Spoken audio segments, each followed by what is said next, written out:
Hey guys, kumusta? It's Ligaya and welcome back to the channel. Today I'm sharing my initial thoughts on the brand new Sims 4 pack Enchanted by Nature. But quick disclaimer before we start, this is just based on a 2-minute trailer and info from the Sims 4 website, the official one, which I'll be linking on the description below. And the trailer visuals might not fully represent what the actual gameplay offers, so I'll be holding off on forming a solid opinion until I can play it myself, which might take a little while. But with that being said, there are really very interesting things that stood out to me from the official description. And first, the big headline, which is very obvious. Fairies are back! So with Mother Nature herself guiding your sim, you can transform into a fairy and choose one of the distinct paths: the harmonious fairy who brings health and balance to the world around them, or the discordant fairy who lives for chaos and loves making things just a little harder for everyone else. Anyway, the sim that we saw, I think she's a harmonious fairy, and I thought one of her parents were gonna confess that they were fairies and they were gonna tell her, but no, they kicked her out. And that kind of made me laugh, because what? Your daughter is so unsatisfied with life and you're kicking her out the house? But I guess this is The Sims, everything in here is perfect. And like with most Sims 4 packs, Enchanted by Nature comes with new objects, and from what I could tell, there's a strong focus on plants this time around. And it's like that kit, the Blooming Rooms kit. And honestly, I'm not complaining. Like, they always add life to a build. And there's also an adorable new acorn plushie. A cozy looking bed that has a canopy, a table, some beautifully designed shelves, and new paintings too. And now, I'm not really a builder in this game, but I can totally appreciate the aesthetic of it all. And it looks like the spec leans into a warm, woodland, magical vibe. That is, of course, it being an Enchanted by Nature pack. And I think a lot of players will be enjoying this aesthetic. There's also an anthurium plant that seems to come in a pot, and from what I've seen, it looks like it can grow in game, which is a really nice touch.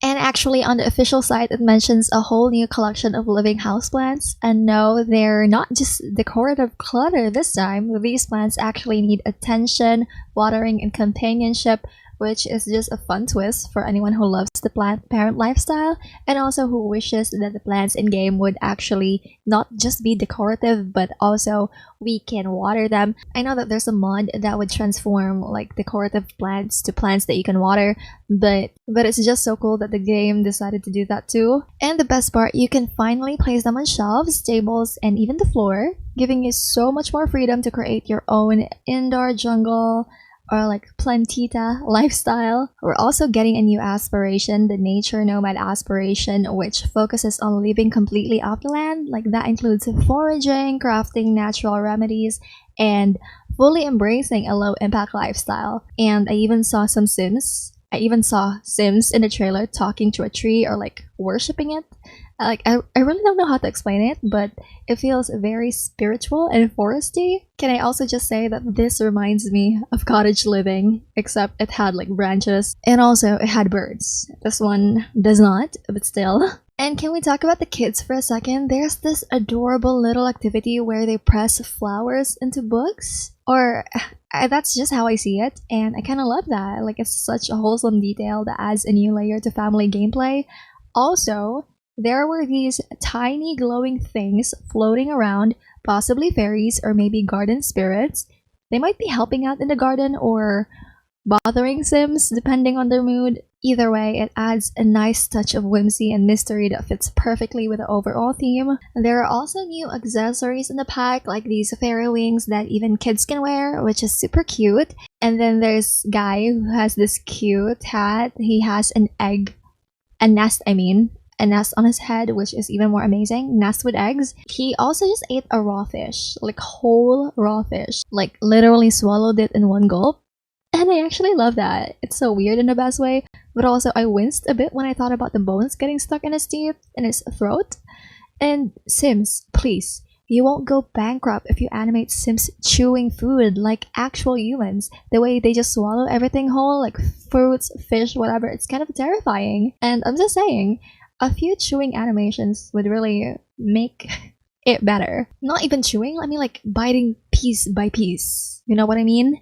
So apparently, all of that ties into a new natural living skill which supports a completely off-the-grid lifestyle, so your sim can now forage for food, ingredients, and frogs. You can eat freshly caught fish, as you've seen earlier, and also apparently frogs. Yeah, frogs. I literally had to pause and rewind the trailer because what? I thought it was like a green plant or something. And look, I already draw the line at Sims swallowing fish whole without even deboning or chewing, but frogs? Maybe if I were in that situation, I think I'd rather just fill out a job application instead. And if your sim is dirty, they can bathe in the wild. The new world of Innis Green actually has a swimmable area and a cute mini waterfall, which is a nice touch. It's great and all, like foraging, bathing in waterfalls, sleeping in the grass. But when your sim starts to lose their balance, things get more complicated. Apparently, when a sims become imbalanced, they might start learning new skills more slowly, or their everyday needs could become harder to manage. And if they go too far into imbalanced territory, they'll start developing actual ailments.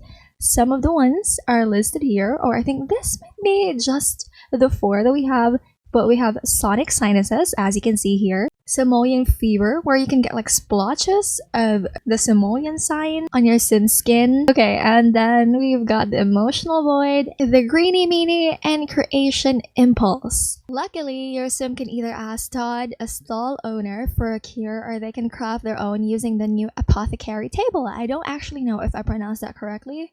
However, you would need to harvest ingredients like petals and get things like the Moody Shrub Potion, as you can see in here, both of which are new to this pack, and maybe there's gonna be more ingredients.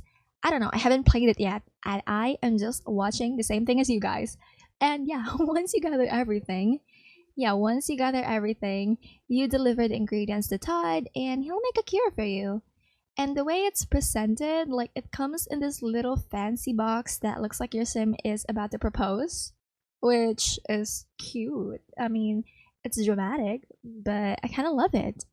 And by the way, the new build and buy items, total cottagecore, fairy core, hobbit, enchanted forest vibes, and I am so sad. I know that we've probably already seen this one in the cottage living pack before, but I can see differences here and there. I still would want this stuff in my game just to stare at it and have my sims use it. Then there's this glowing shrub. Yes, glowing, that the sim checks out because apparently this guy she knows has something called a creation impulse that leads her to stumble upon the literal fairy house, and it looks like there's a full-on party going on inside. And then a fairy steps out. She's in pink, has blonde hair. So what else am I gonna call her except for Glinda, because she's giving total no one wants the wicked energy. With her, right here, is Mariposa, from your left by the way, a fairy who appears to be pregnant, and there's this super cute animation of her touching her belly while flying. But maybe that's just animation. Also, I'm gonna feel so bad if I found out that she's not actually pregnant. And also, what would happen if she gives birth? Will the kid have fairy wings as an infant? But also from the past packs that we've had, like with vampires, werewolves, and all that stuff, the occultness of a sim doesn't really show unless they're already teen. So I'm not counting on that. Also, in the group is a guy with flowers braided into his beard, and the whole thing just looks incredible. Then our sim also gets approached by what I'm calling Glinda, and she's like, do you want to be a fairy? And the sim, without consulting anyone in her life, friends, family, a therapist, just goes, yeah, sure. And what's really cool is that when your sim agrees, the fairy shrinks down in size, and the whole transformation from human to fairy is absolutely beautiful. But here's something that I noticed. Beginner fairies have smaller wings. See this comparison? So is there some kind of power progression system like we had with vampires or spellcasters? Because if there is, and they actually do it right, this might just be the best occult life state we've had in The Sims. But if it turns out you can just give your Sims like bigger, giant sim fairy wings straight out of cast, I will literally riot. Respectfully, but loudly. Or maybe there is. It says in here fairies develop abilities that let them nurture plants, manipulate objects, change the mood of others, and more. But be wary of emotional starvation. Rather than living off food, Fairies absorb emotions to survive, either directly from other Sims or from bottled emotion potions. Failure to do so may welcome their untimely demise. But you'll be able to customize your fairy look to your own fairy liking with an extensive array of wings, skin tones, ears, teeth, hat, accessories, glowing tattoos, and more. Fairies can even use their fairy charm to deliver a special woohoo. You can also have some magical fun with fairy dust, using it to enchant plants, bring gnomes to life, and more. Oh, that was the gnome that we saw earlier that was like shaking. Okay, cool. Then these are the 3 neighborhoods on Innis Green. This is giving Magnolia Promenade. This one is giving Hanford and Bagley, and this is what I wanted Glimmerbrook to look like. And I guess this one right here is Coast of Admore. A peaceful seaside village where everyday Sims enjoy life's simple pleasures. Stepping out of town brings us to Spruce Dairy Grove, a vibrant blend of friendly shops, of cozy homes, and draping ivy that blur the line between civilization and the natural world. Is it this or this? It's saying stalls, so I think it's this one. And finally, we venture deep into the magical forest of Everdew, a thick and mysterious woodland humming with enchanting energy. This is giving enchanting energy, so yes, this must be Everdew. And it is inspired by Ireland and Celtic artistry. And I love that this pack is inspired by Ireland and other Celtic cultures. And the aesthetic is beautiful, the folklore influence is strong, and it really suits the whole enchanted forest theme. But Sims, please? Can we please start getting more diverse worlds that tap into different cultural fairy tales and mythologies? Like, there's so many rich and magical traditions out there, like Japan. I know we already have the other pack, like what was that, Snowy Escape? But it has yokai and forest spirits. And then we've got Nigeria with the Orisha and nature spirits. Even Hawaii. Mexico with the tales of the tiny spirit beings that protect nature. India even with ancient lore about apsaras and forest goddesses. Philippines, please, where Encantos and Dewatas live in trees and rivers. Scandinavia with its trolls, elves, and hidden people. And even Bali and parts of Indonesia, which are full of animist and spirit traditions.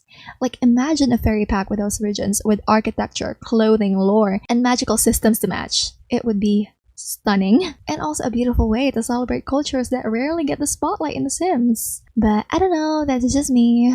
So those are just my opinions on The Sims 4 Enchanted by Nature. Of course, this is all just based on the trailer and official info so far, so my opinions might change once I actually get to play the game, and who knows when that will be. It might take me a while to get my hands on it, but either way, I'm excited by the direction, cautiously optimistic, and just hoping it lives up to the potential.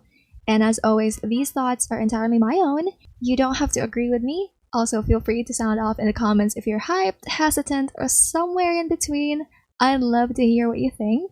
And thank you so much for watching. I'll see you again next time. Goodbye!